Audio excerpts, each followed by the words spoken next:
마리 앙투아네트, 베르사유의 장미. 마리 앙투아네트는 오스트리아 합스부르크 왕가의 공주로 태어나 14세의 어린 나이에 프랑스 왕세자비가 되었습니다.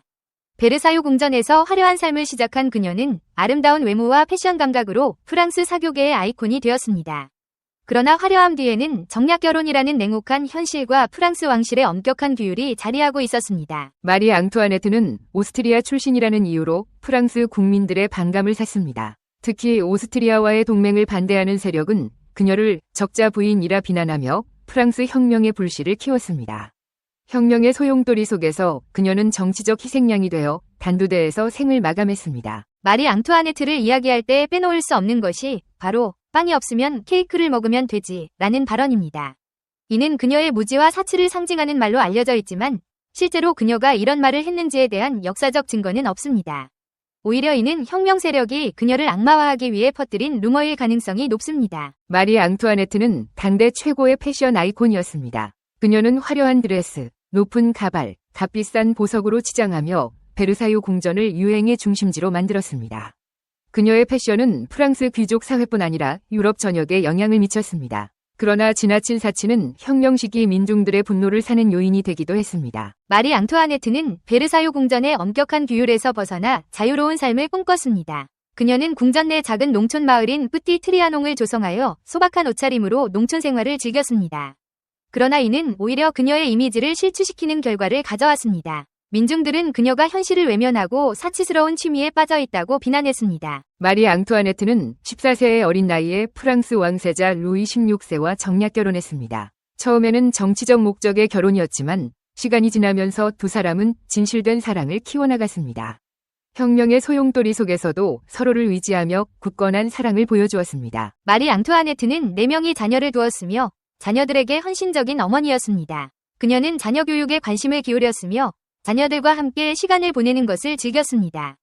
혁명으로 인해 자녀들과 헤어져야 했을 때 그녀는 깊은 슬픔에 빠졌습니다. 1785년 프랑스 왕실을 뒤흔든 다이아몬드 목걸이 사건은 마리 앙투아네트의 운명을 바꿔놓은 결정적인 사건이었습니다. 이 사건은 복잡한 음모와 배신으로 얼룩져 있으며 마리 앙투아네트는 억울하게 희생양이 되었습니다. 사건의 시작은 루이 15세가 궁정의 여인 듀바리 부인에게 선물하기 위해 주문한 2800개의 다이아몬드로 장식된 화려한 목걸이였습니다. 그러나 루이 15세가 갑작스럽게 사망하면서 목걸이는 주인을 잃게 되었고 보석상들은 새로운 구매자를 찾아야 했습니다.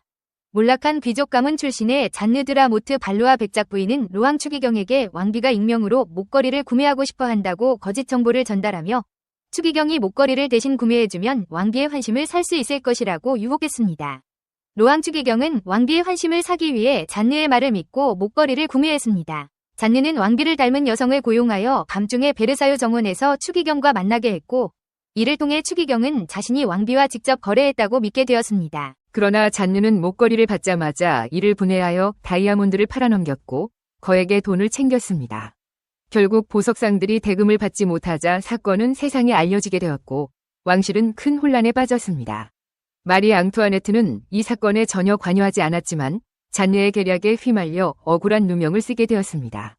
그녀는 사치와 허영의 상징으로 낙인 찍혔고 이는 혁명의 불길을 더욱 거세게 만들었습니다. 프랑스 혁명이 발발하면서 마리 앙투아네트는 혁명 세력의 표적이 되었습니다. 그녀는 남편 루이 16세와 함께 투옥되었고 결국 반두대에서 처형되었습니다. 그녀의 죽음은 프랑스 혁명의 비극적인 결말을 상징하며 역사에 깊은 상처를 남겼습니다. 마리 앙투아네트는 역사 속에서 오랫동안 사치와 허영의 상징으로 여겨져 왔습니다. 그러나 최근 연구들은 그녀의 삶을 새로운 시각으로 조명하고 있습니다. 그녀는 정치적 희생양이었으며 자녀에게 헌신적인 어머니였고 진실된 사랑을 추구했던 여성이었습니다.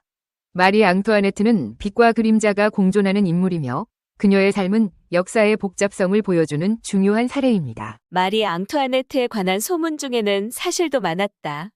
그녀는 천사도 아니고 특별히 착한 여자도 아니었다. 하지만 그녀를 비극적 종말로 이끄는 데 일조한 소문들은 악의적인 거짓말이었다. 그녀는 비참하고 고통스러운 상황에서도 품위와 침착함을 잃지 않아서 적들까지 감동시킨 사람이었다. 1791년 6월 루이 16세의 가족은 도주를 감행했다. 그러나 바렌에서 발각되어 다시 파리로 송환되었다. 앙투아네트는 하룻밤 사이에 머리가 희끗희끗해졌다고 한다. 곧이어 파리 튠르리 궁의 국왕처소에서 반영명 구상을 담은 서류가 발견되었다. 1792년 8월 10일 군중이 튠르리 궁으로 들이닥쳤다. 국민의회는 왕을 폐위시키고 식솔들과 함께 성전기 사단의 예소제지였던 탑 성당에 가두어 버렸다. 이로써 루이 16세는 루이 카페라는 이름의 평범한 시민으로 전락했다. 루이는 폐위되었지만 혁명파에게는 여전히 위험인물이었다. 그를 따르는 사람들이 아직도 많았다. 그렇다면 반혁명을 걱정하지 않을 수 없었다. 폭도들이 파리의 거리를 날뛰며 루이의 목을 요구했다. 누구보다 폐위된 왕을 깔끔하게 처리하고 싶었던 인물은 급진적 자코뱅당의 지도자 로베스피에르였다. 결국 국민공회는 361대 360의 한 표 차로 루이에게 사형을 선고했다. 루이 16세는 1793년 4월 21일 혁명광장에서 단두대의 이슬로 사라졌고 잘린 머리는 대중에게 전시되었다.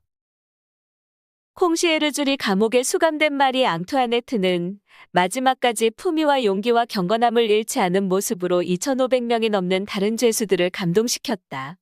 당국에선 그녀의 감옥 창문을 벽돌로 막아버렸고 일거수일투족을 감시했다.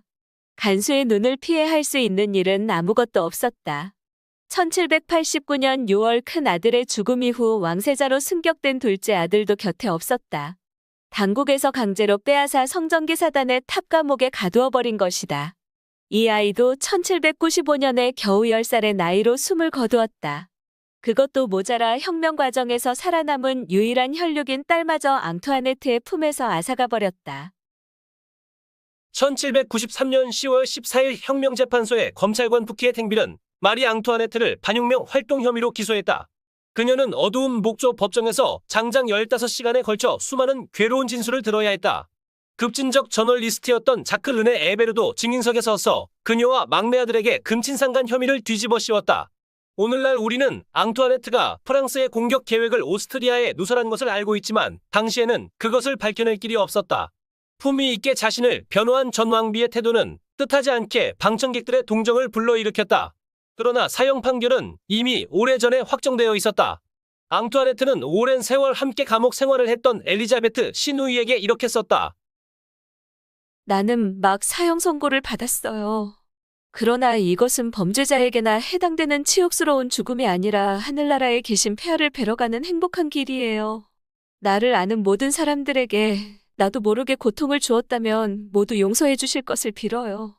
아듀, 그동안 고마웠어요. 온 마음으로 당신을 껴안습니다. 불쌍한 아이들도. 엘리자베트는 이 편지를 보관할 수가 없었다. 이듬해 자신도 앙투아네트의 뒤를 따르게 되었기 때문이다. 자크 르네 에베르는 자신이 발행하는 페르 듀센지에 이렇게 썼다. 드디어 저주받을 그 머리통이 갈보년의 몸통에서 떨어져 나갔다. 하지만 그녀는 마지막 순간까지 파렴치하고 뻔뻔한 태도를 버리지 않았다. 그러나 반년 뒤 그도 단두대 앞에 서야 했다. 그 자신이 마리 앙투아네트에게 베풀기를 거부했던 은총을 간절하게 호소했지만 그의 애원은 애원으로만 끝